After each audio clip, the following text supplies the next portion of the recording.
on earth, and you're the best panel you can ever dream of. I'm setting that bar very high. I should be careful about doing that.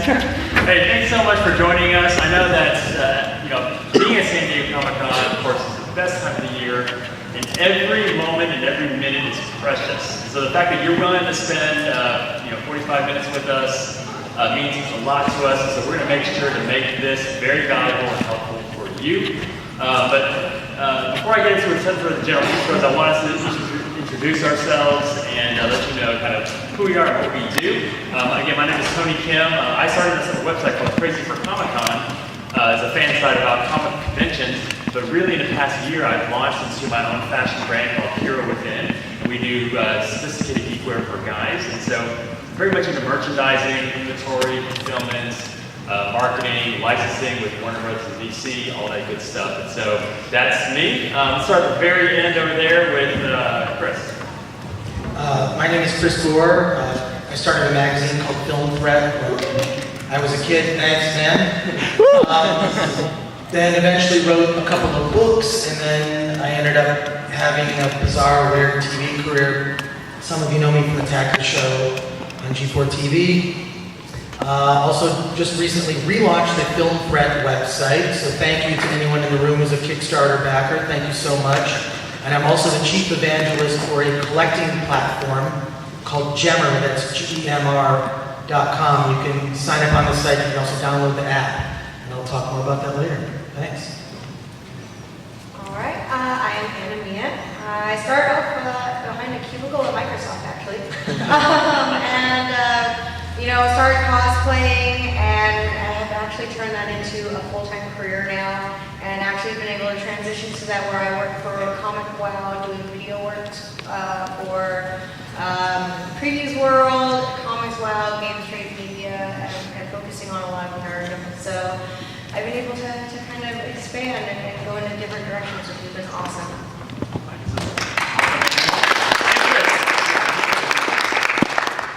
Hey everybody, how's it going? My name is Aurajo. I'm co-founder and co-owner of Nerd Food. Me and my buddy Chris Sully started this several years ago after our first trip to San Diego Comic-Con, and it just occurred, why not start a podcast where we talk about the latest and greatest in nerdy and geeky news, and that led into the website. So now going strong for 5 years now, having a great time. We like to share with you from a fan point of view. It's just me and him. We run the site, we do everything together, graphic design, all that stuff. So we have a good time and looking forward to expanding as much as we can, along with our weekly show. Great. Welcome, Steve. So we have a mix of the panel between merchandising, platforms, cosplay, fan websites. All of us in various degrees have been able to monetize that and be able to leverage it to sort of make a bigger impact. And so, but going into this panel, one thing that I feel very passionate about is, Comic-Con, I really do believe can change lives. And I know that sounds kind of cheesy, but I do believe that being in spaces like this can actually change the course of people's career. And so, normally when we do these panels, from a scale to like 0 to 10, 0 being as kind of okay, to 10 being like life-changing, right? Of course, we want to end this panel as far to 10 as possible. And so what we want to do is we want to jump right into it. So we want just to like dive in and get out of the shallow end, because we want you to be challenged while you're here. We don't want you to leave here like dabbling with an idea. We don't want you to leave here thinking, oh, well, maybe and if and all that. We want you to leave with conviction and with a sense of purpose and a sense that like, yes, I know what I want to do. Take the next step. Okay? With me? Yes? Yeah. So we're going to, we'll talk a little bit about the basics of building our brand. For the latter half, what we're going to do is we're going to workshop with a couple people. So if you are on the verge of like, I think I can do this, like make a career full-time, part-time, I think I can do it, but I just need a little help with how to go from steps like 4 and 5 and take it, well, how to go from steps 2 and 3 to like 4 and 5, right? And so we're going to pick a couple of you people and like kind of talk through a little bit of your brand, give some advice, and help you take the next step, okay? So let's do this.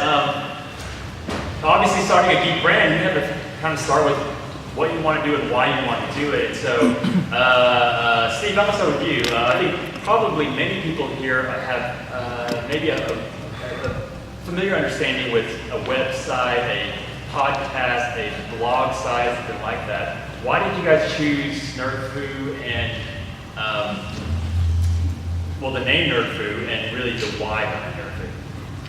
So once the conversation started, actually here at Tin Fish, I still remember, it was our last lunch before we were going to get on the flight. I started talking with my buddy Sully about it, and we just thought, what encompasses nerds, what do we have in common, which is pretty much everything. So the idea to bring just a podcast and or website just out of thin air, I think the main basis was what are we going to talk about and what are we going to share? Because at the time, we knew that there wasn't just one or two sites that, that do what we do and do what we share.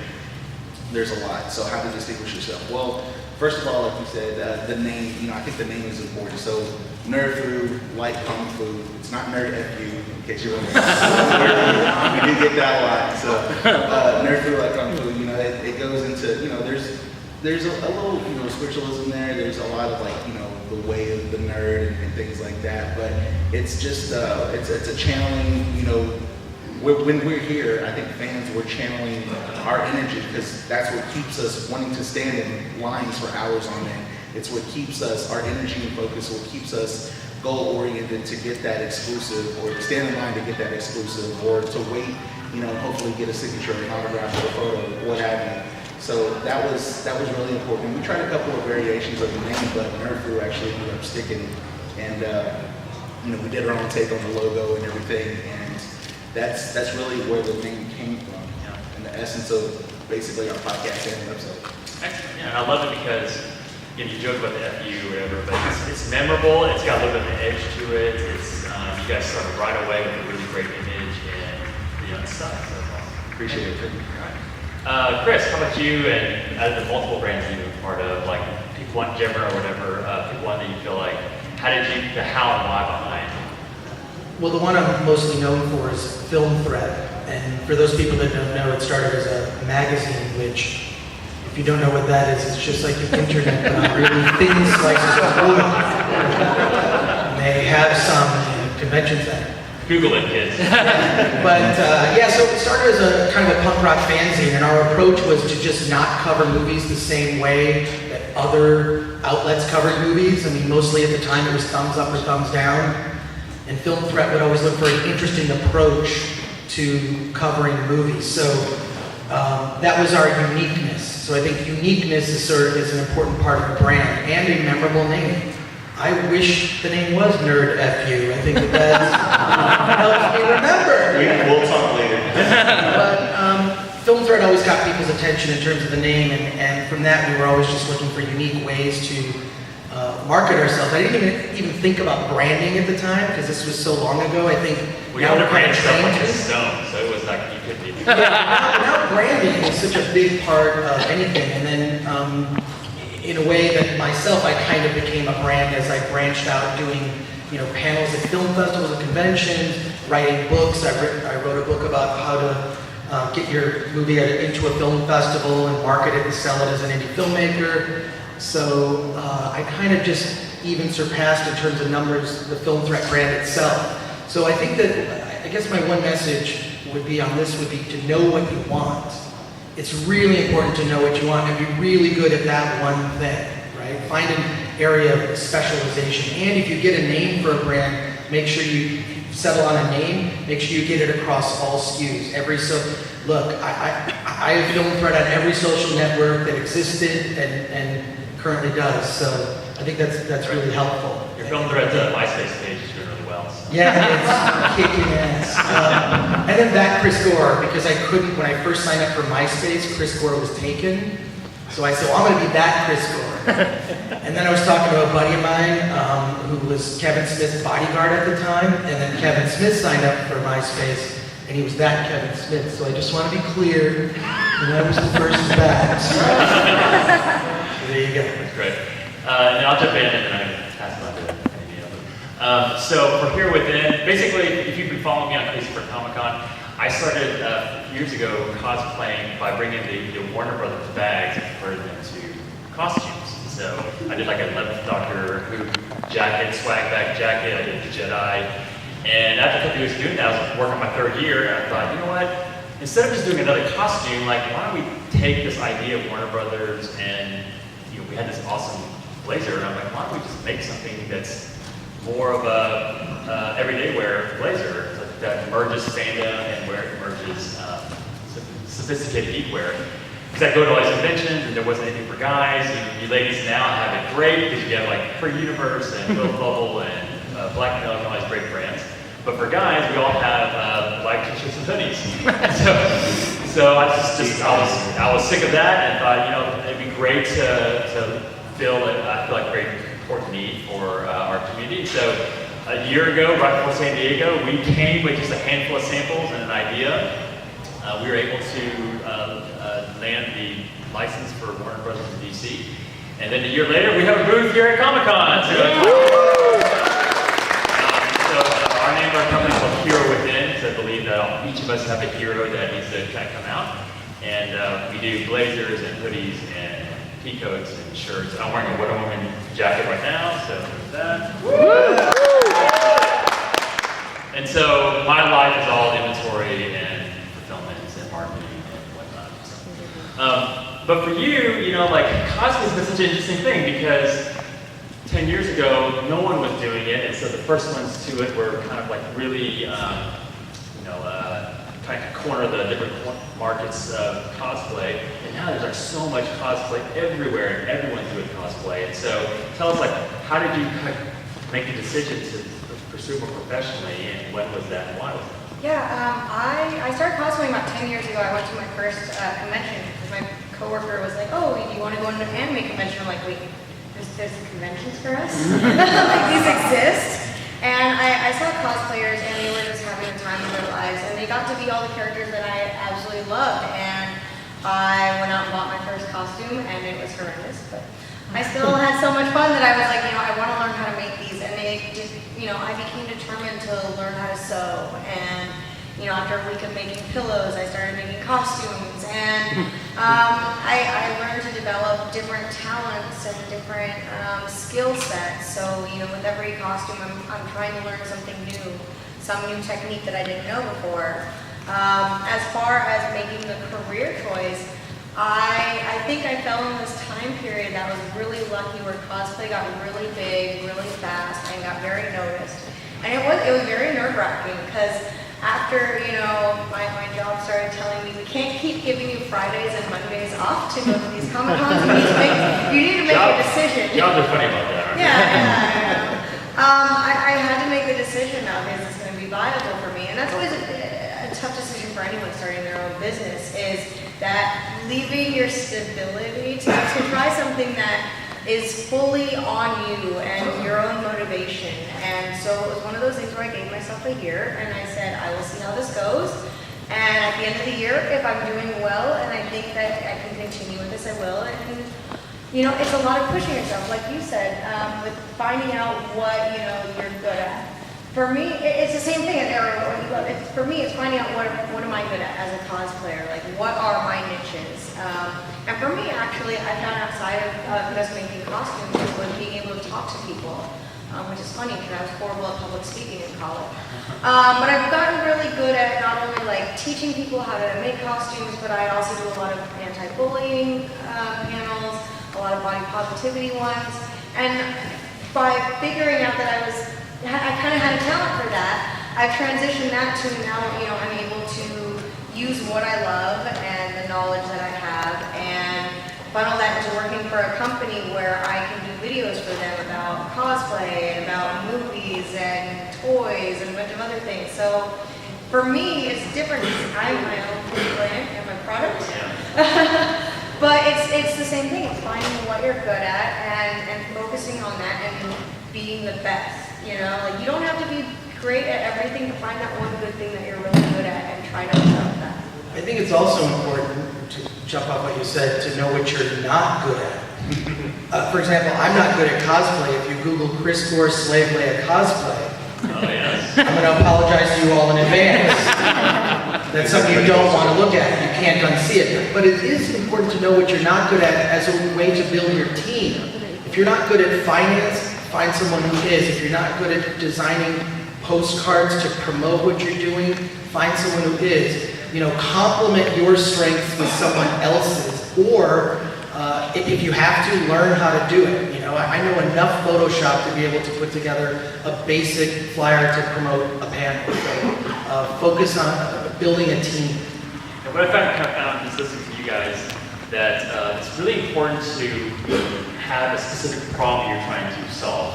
And so if people go out into Google, they're looking for, hey, how do I find someone who, a guy who can cosplay as Slave Leia, right? They got to Google that and they got to find it, right? Unfortunately, they may find Chris. But unfortunately, for your particular brand and what you're trying to create, if you can't articulate what problem you're trying to solve, people can't find you, right? So your website, your cosplay, your magazine, your product, you have to be able to, in one sentence, solve the problem, right? We're providing sophisticated geekwear for guys. So when someone goes onto search, they've got to be able to find it. So can I throw out a really good? Can I throw out a couple really good tools? Because I used to go to panels like this all the time, and you'd hear a lot of people bullshitting and just saying, you should go for your dream. And I hate that kind of language, because that doesn't really help anybody. Because all it is like, here's enough rope and go and whatever. I think that what you need is solid information. So a couple things. If you really want to get cheap flyers or postcards made, I always go to a place called nextdayflyers.com. They're really affordable. The other thing is, jumping off what you said, Tony, there's a really cool website if you're looking to boost your SEO, just your search engine optimization, so people are looking for something. And to test what you were saying, Tony, about are people looking for something, go to a website called askthepublic.com. If you go to askthepublic.com and you enter a keyword, you could enter any keyword. It will show you on Google how many people are looking for that thing. So it literally shows you what people are typing into Google and the percentage of people that are asking that question in connection to a particular keyword. It's incredibly helpful when it comes to, just coming up with attention-grabbing blog headlines, or even, like you said, Tony, solving a problem. So you can see how many people are actually looking for this thing. So, because if you're just another blog site out there that's doing pop culture and comics movie reviews, it's awesome, but you're going to be lost in the sea of other websites like that. So you got to find your angle, you got to find your particular voice, or it's just going to be climbing up to a battle. One thing that I want to kind of throw out too is that, when asked the question, if you had unlimited time, resources, and money, how would your life be different today? And what would you do differently if you just didn't have the fear of ... For many of us, we don't do what we want to do because we have a fear of, well, I got to feed my family, I got to pay a mortgage, I got to, appease, Asian parents, that kind of thing. Unfortunately, fear rules way too much of our life, right? The majority of our life is ruled by what we think we can do and what we're afraid to do, because I'm going to look foolish, I'm going to look weird, I'm going to have to eat peanut butter sandwiches, I'm going to have to cancel cable. And fear really dominates way too much of the decisions that we make in life. And so, one big thing is just the whole idea of how do I monetize? How do I take what I love and passionate about, and how do I turn it into something that can at least doesn't be full-time, but at least complement or supplement and provide a little breathing room to just take the next step. So for you guys, what's been one thing that you've done to kind of help monetize and help kind of bring in some cash flow to take you to the next level? I think a lot of people are not familiar with nerd foods. What about you guys? So for us, we started with the kind of premise that we're gonna do what we want to do, how we want to do it, and hopefully it'll attract fans, followers, whatever you want to call them. And if that happens, great. But if not, that's okay too. We still wanted to try to do it. But then there's nothing wrong, and don't let anybody tell you any different. There's nothing wrong with actually trying to make a little cash, on the side for your efforts, for your team, for your group or side, whatever you want to call it. So the first thing that we did, and probably the easiest thing to do, is look into affiliate programs. Affiliate programs are a great way to get started. It's not super hard. A lot of times what they're going to want to see, places, especially like t-shirts, everybody probably is familiar with Ripped or T-Fury or places like that. They'll want to see maybe some numbers or learn a little bit about your site. If you're just starting out, Numbers may be an issue, maybe not. But for the people that do not want to see numbers and they just want to know more about your site, be sure that you're able to elevator pitch them. What do I mean by elevator pitch? If you're not familiar, again, he's got a great tagline, for a hero within, and it's basically hopefully a one sentence little spiel that you can say about what you do, who you are, what you represent, and it sounds maybe easier said than done, but it's possible. Just kind of get what you want to do down.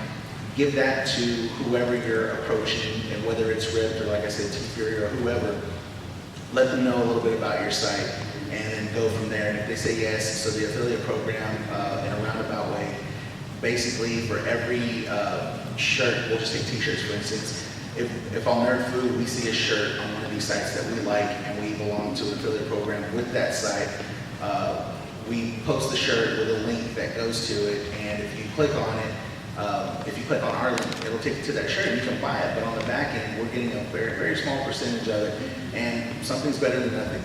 In a perfect world, you'd get 50%, but I don't think that's going to happen. So we'll happily take, that whatever percentage is given. And every shirt site that has an affiliate program that we're a part of a lot of them. A lot of them share the same percentage, but some of them give a little more, some of them give a little bit less. But don't stop at t-shirts. I believe Geek and Amazon, we're a part of a lot of different affiliate programs. And in some of them, for instance, GameStop and Hot Topic, they're under an umbrella company. And I believe that company is called Ratican? I don't know, it's a weird name, it starts with an R. But there's some of these sites are under one umbrella. So if you make an account and you approach that company that has all these companies under it, it's a lot easier for you to start pulling affiliate links and stuff like that to kind of get out there. But an affiliate link, a program, those are great ways to kind of get started. And then you can actually go up from there. You can start, maybe you want to go into product reviews if that's what you want to do, and take that angle. You can start approaching companies. You've already got some experience doing affiliate links and pushing people to other t-shirt sites or whatever other product sites. So then the next step could be doing product reviews. You approach a company to do a product review. They may not give you money, but they could very well give you a product. And we've done product reviews as well.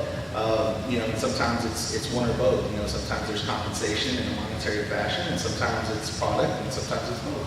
So it doesn't hurt to ask. Yeah, and like you just said, take initiative, find the websites, make a pitch and say, hey, for this amount, whatever. So it's up to you. A lot of companies are looking for that kind of support, so you just go after them and make a pitch.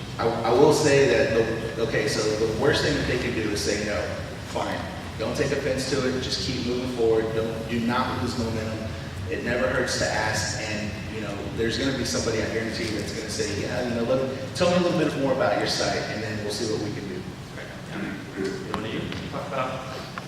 Well, I disagree with something you said earlier, Tony. I love peanut butter sandwiches. Just want to point that out. Ramen noodles. But I think it's important to know that, the go for your dream aspect, you need passion, but you need knowledge. And I think that that's what we're here to give, is the knowledge. If you're passionate about something, because what's weird is I've actually never tried to make money doing these things that I do. What happens is I built an audience, and from building an audience, then I'm able to monetize it. I have no idea how I'm going to do that, usually at the start. I certainly didn't know that when I started Film Threat when I was a teenager. But I figured out after building an audience, it's like, oh, people will buy advertising. Oh, people will do trade out, which is actually valuable.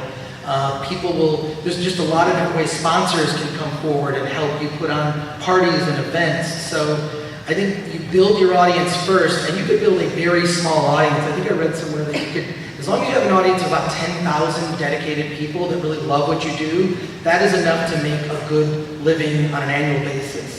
All you need is 10,000 customers who are passionate about whatever it is that you're making, whether it's a new geek product line, a YouTube channel, a line of makeup that's geek, whatever it is, there's a way to do it once you build that audience. But a thing that really has struck me that I think is important, and I think for all of you in the audience that are serious, you should write this down. The cavalry isn't coming. No one is going to help you. If you're getting postcards printed for a mailing you're doing, you're going to pick them up. You're going to carry them. You're going to stuff the envelopes. You're going to take them to the post office. You're going to do everything at every level. Assume that no one's going to help you. But I think the 3 hardest things to say in the world are, I'm sorry, I love you, and I need help. At a certain point, you're going to need to ask for help. So get ready to do that, but also don't assume that help is available on every level, whether it's finance or whatnot. I know, Tony, you've had your share of challenges, but boy, you have really, I'm a customer of Tony's. He did not, I love his clothes, so everything that comes out, I buy like 2. So, yeah, just seeing you grow, it's really impressive. But I think identifying that audience, build the audience, and be passionate about it. Chris, I need some help picking up some postcards. Yeah, let me know when. For Here Within, monetizing, basically for anyone who's doing inventory based, what we did was we created a product and then we pitched it to a larger company that they are willing to carry on their side. We call that wholesale. And so we were fortunate right off the gate to get a good order from Geek, and then they were able to, that money was able to fund the rest of our inventory. And so if you can create a product that is at least, you have to have a physical product, right? Not an idea, not sketches, not something on a napkin. You can get a physical product and get it in the hands of someone, then they put in a order for 10,000 of them. And that will fuel and kickstart your whole program. And so inventory-based program, create something awesome and get it in front of someone and get a wholesale order just to sort of get the company off the ground. And so before we go to cosplay, again, we're going to talk to 1 or 2 of you that if you're, as long as you're not 1, 2, and 3, if you're somewhere at 3, 4, 5, like you're kind of stuck, you're trying to figure out how to take that next level, we want you to stand up and we're going to have a workshop your problem. And so cosplay, definitely like things like, people talk about Patreon, things like that, like what do you do? It's similar, but it's a little bit different because again, I am my brand, I am my merchandise. So it's a little bit different because I am my own business as far as the product. So what you guys were saying about, building your audience first, it's very much that because as far as cosplay, everything I do is on social media. I don't have a physical product, I don't have like a necessarily shop, everything I do is on social media. So it's making sure that I've got that audience and knowing what numbers on social media mean, because just because you have a certain number of followers doesn't mean that the interaction is necessarily there just because the way Facebook and social media algorithms run. So it's kind of knowing, well, okay, if I have so many people, this is probably the percentage of them that actually interact with me. And like you said, having 10,000 customers is the big thing because it's customers. Because that's how you're going to, become financially stable. So it's being able to translate that social media number into, okay, how many people will actually purchase a print from me, because that's what my merchandise is. And then as far as that, how is that viable? And then for me as well, because cosplay has become so huge, you have to look at different outlets, different types of products. So as far as a business, it would be being able and willing to venture a little bit outside of your product line or what you would normally do and trying something different, low volume, don't take the risk. I see a lot of people take this risk and they buy a huge number of product without testing the market first. And even in cosplay, it's the same thing, even though it's a print.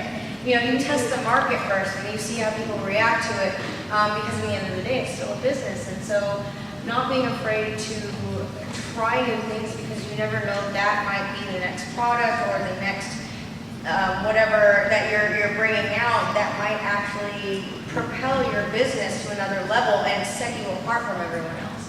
Because, like you said, you can kind of blend in with everyone. Eventually when there's hundreds of thousands of cosplayers, you've got to have that niche. You've got to have something that sets you apart. So find that and find what makes you or your brand or your product special and run with that. And really, that's your marketability in all honesty. That's great. Awesome. Okay, let's hear from you guys. Someone who is in a place where they feel like they're ready to take the next step. Is it a good one? Raise your hand. Is it good? Is it good? You're happy. All right. That's good. It's good to be here. Let's do it. All right.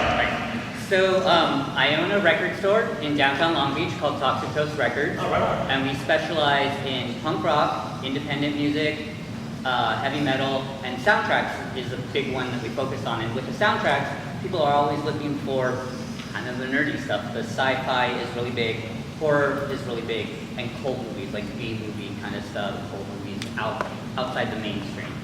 So There's a lot of stuff out there from like the 80s and the 90s that as a brand where we have like, okay, well, we've put out these records before. So we don't have it yet. We don't have it yet.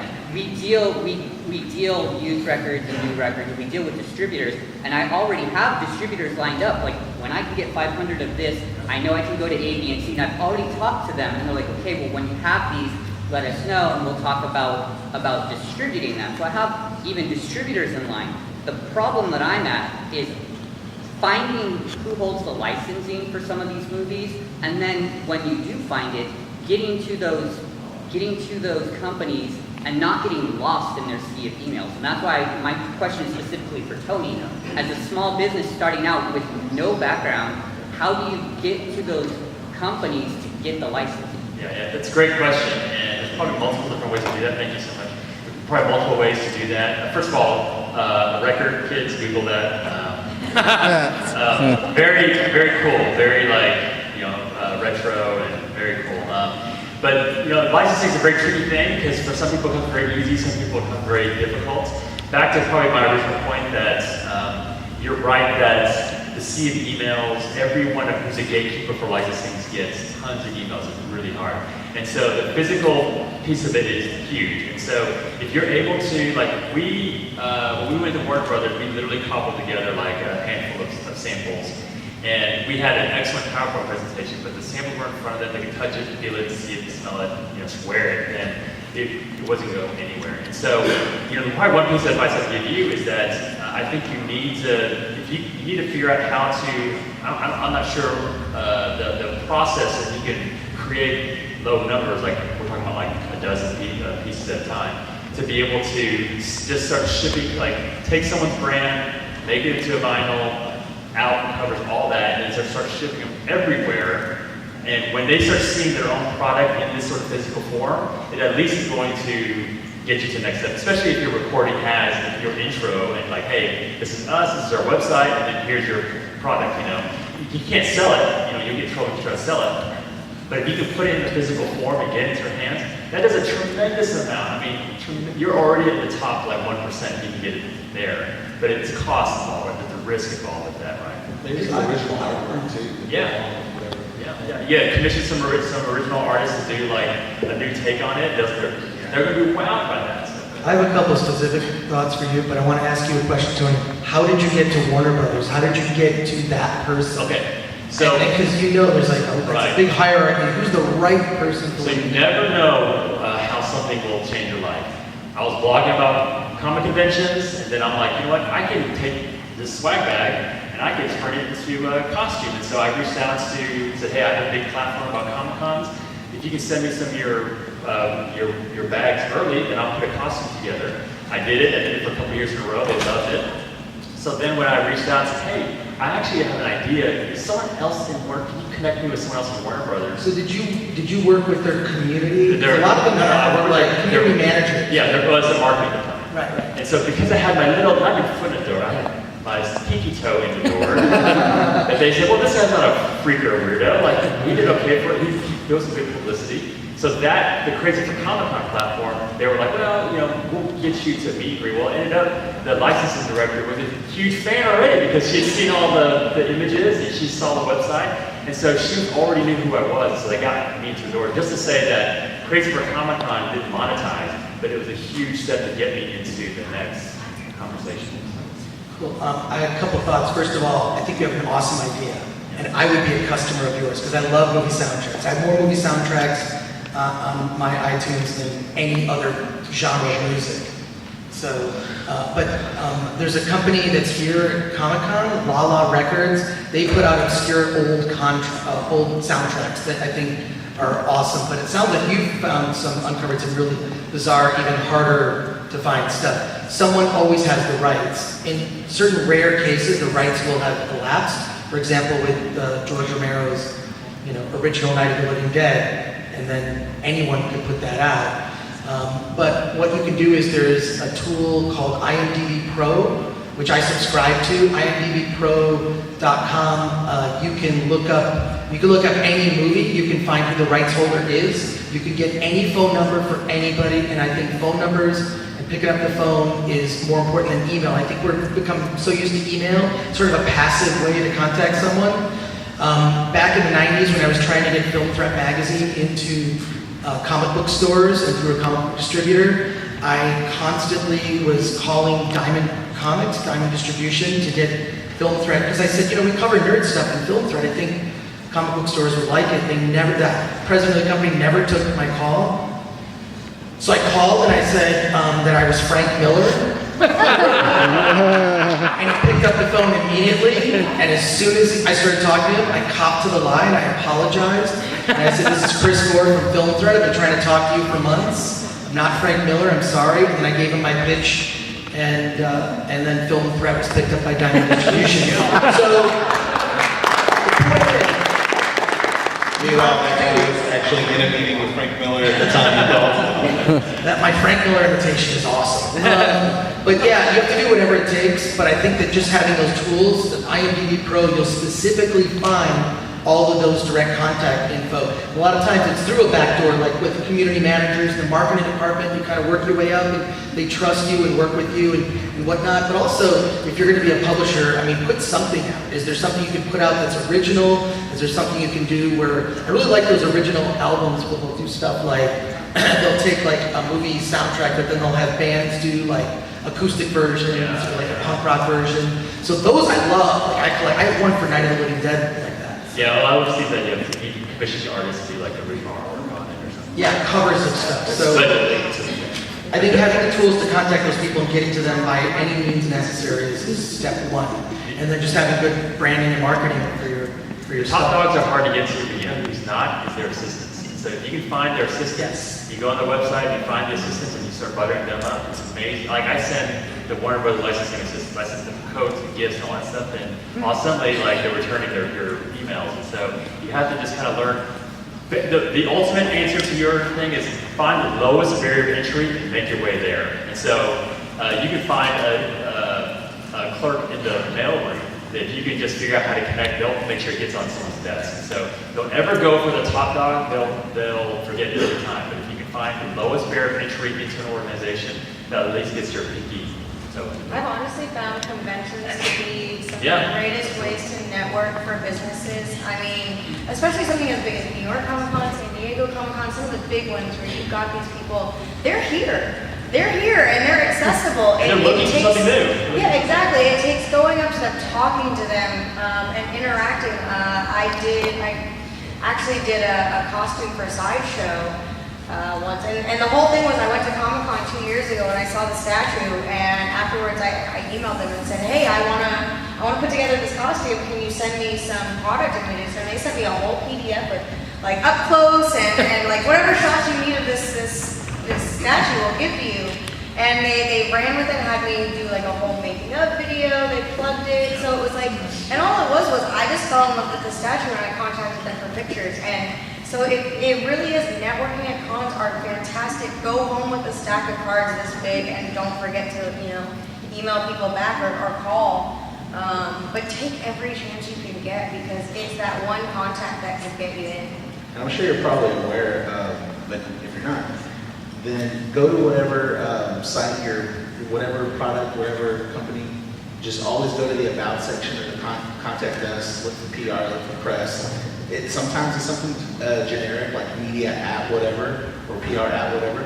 Every once in a while though, you'll get lucky and you actually get one or an actual name, whether it's just one name or two names or whatever, and start pinging them on a regular basis. Then that's a good point, actually having something tangible, like they said, at the next con you go to, have a prototype, have something that they can actually see. Because you're already at the con, why not?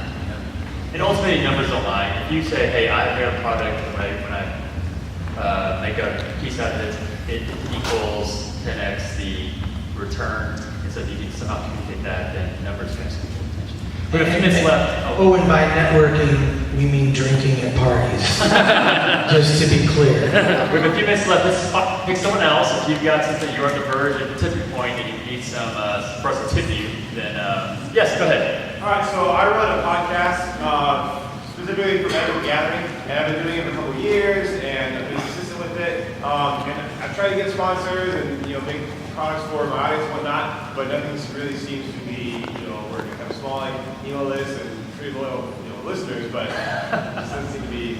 I have the answer, because I do a weekly podcast on movies, and it's the Film Threat podcast.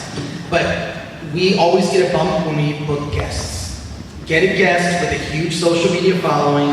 That guest, I don't know what the format of your podcast is. So, but if you can get like Brian Posehn to play Magic the Gathering with you and have fun with him and record, and Brian Posehn would probably, he's a comedian, some of you know who he is, get him to post about it, that'll help you. I'd say add an element, look for sort of crossover audiences, and look to get some bookings that will help you in that. And also perhaps do a version of your show that's a live show. Maybe you start at a coffee house and you do your show live and you promote it like an event and you get some fun people to be on it. I think live shows help. And I think bookings where you get people who have other followings, that will help you, that'll have a direct impact on your numbers. You guys have a podcast, so go for it. Go, Steve. I was going to tell you another tip, Chris, that's great information from Chris. What we started doing, I think about a year ago, so we're approaching, I think, officially 200 episodes. Wow. Yeah, so it's a little bit more. We've got some early podcasts that are in the vault. They're painfully slow and a lot of just there. But what we started doing about a year ago, we started utilizing Periscope. So it's kind of like what Chris was saying. It's a formal live stream, live show. If you're not going to go to a coffee shop and set up with a camera or a phone or whatever, just do it wherever you're comfortable with. But it actually, we found that. So what we started doing was we do anywhere from 10 to even 30 minutes, depending on engagement. 10 to 30 minute kind of pre-podcast Periscope. And so we get it out there, Periscope's linked to Twitter, so you don't have to worry about having to go do something separate. But make sure, have a semi-cool backdrop, area wherever you're at. But it really does help because it puts a face to just the voice. And people can see you, and whether you're by yourself or whether you're with friends. It's really cool, I think, on that side of the camera, looking at the person that I'm listening to, because you get to see them kind of in their natural habitat. It's comforting in a way, and I think it's just more, it's more organic and it's more genuine, and you get to have fun because if you know Periscope, then it's interactive, it's real time, and you're getting to, hey, we're in about 30 minutes, we're going to kick off our podcast right now. Well, this is what we're going to be talking about, or this is what we're going to be doing. But first, do any of y'all have questions for us, or what would you like to see here? Be prepared for the one or two odd comments, but also be prepared to kind of answer questions. And sometimes you actually get some really cool feedback, some suggestions. I know one Periscope that we did performed really well. We made in front of the camera. We actually put on aprons and we made Butter's milk. And we had the blender on, we had all the ingredients, and people, they really liked that. They were like, oh, that's nerd food. And we have to make more stuff, and it doesn't have to be anything gimmicky like that, but it could just be like you and somebody else, or just you, and just having a conversation. But the pre-Periscope for us actually just helped. It didn't do anything negative. It just really helped because people actually saw us. And I think, really quick thing. If you go to that answerthepublic.com, just put Magic the Gathering there. You'll see this little chart. It'll show you what people ask when they ask about Magic the Gathering. Name your podcast each episode after the top things people ask about Magic the Gathering. More people will find when they look up that question, they're going to find your show because you answered that question. It'll double. You'll see how huge of an impact that simple thing is. And I think one of the biggest things, and speaking for these guys too, is you have to be great with your followers. You kind of jokingly said 3. I'm sure it's more than 3, but you have to be really great with your followers because everyone thinks, oh, I have like 1 million followers and I'll change the world. Yeah, actually, that's not true. If you have 100 followers, you can create something that's sustainable, right? 100 diehard followers. I love, where are they? Brian and Sharon, where are you guys? These guys are, Brian, stand up, dude. This guy's wearing, head to toe, he's wearing Hero Within clothes, head to toe, right? And because in a world where there's too many products and not enough time to just left to ignore. The only thing we turn to now is word of mouth. People saying, oh dude, you should check out this website, you should check out this clothes, you should check out this podcast, right? These guys, he's walking around telling people about all of our clothes, and before here with it, you probably were not like styling like myself. But the fact that guys like him, he is and Sharon, they're the ones that are creating sustainable business for me. So if you can find the handful, a dozen, 20 people, whatever, that love your podcast, they're your best evangelists, and they will turn into times 5, times 10.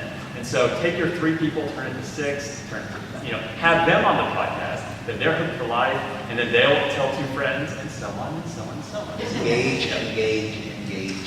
In our last couple minutes, Chris, tell us about what you have next coming up, how people can find out more about your work, and if you want to add a little last nugget. Thank you, Tim. Yeah. You can find me on everything at that Chris Gore on Instagram, Twitter, whatnot, or filmthreat.com. And also, the premise of this panel is building a geek brand and getting paid to do it. So I want to let you guys know about Gemr, which is a collecting platform. It's basically Facebook meets eBay. It's a social network for people who love collecting. I'm hiring bloggers, and I'll pay you money. So you can contact me at thatchrisgore@gemr.com. Also Michelle O'Hurley, my associate at Gemr, and our brand manager standing there. She can hand out postcards to you on the way out. Sign up for Gemr. Come to the Gemr booth at 1504. Sign up, show us your account. You'll get a free t-shirt today. So do that. And so we're hiring bloggers. We're looking for people. You can start your own club to promote your stuff. So, and you can also download it for your iPhone, Android. You can also sign up on the site. And more info's on this card. I'm super passionate about this because I've been a collector since I was a kid. I've saved every movie ticket stub to every movie I've seen since I was 11. Wow. That's nerdy. So Gemr is the platform for me, so I just hope you guys will check it out and grab one of the postcards from Michelle. Careful, he may get you to pick up his postcards. Yeah. Thank you. Yeah. All right. I have a couple hours of signing at the Aspen Comic booth every day. Usually around the afternoon, I'll have a different costume each day. Other than that, you can find me pretty much on every social media under Anamia Official. And if you also follow Previews World, Diamond Select, or Game Trade Media, I do a lot of videos for them. So watch those, and I get to show up a lot of the new comics and toys and stuff like that. So that's where you can find me. Awesome. Okay. Great. So you can find us Facebook, Instagram, Twitter. Those are the big 3. Be Nerd Food. We're on Twitter. Like to have Nerd Food, but somebody won't give it up. But if you go to Nerd Food on Twitter, it'll say you're probably looking for @TheNerdFood, which is not nice of them to do. But yeah, we're also we do a little bit on Pinterest and Tumblr, but mostly the big 3. We have a weekly podcast that we do. So Sully, you might know, he works for a certain pop culture company. So That's made out of vinyl. Yeah, it's made out of vinyl. He actually is in Seattle and I'm in Houston, but we still podcast. We have a weekly show. It's available across everywhere you can possibly think to get a podcast download from. The site is thenerdfood.com, and a few things that we have coming up. So we just not.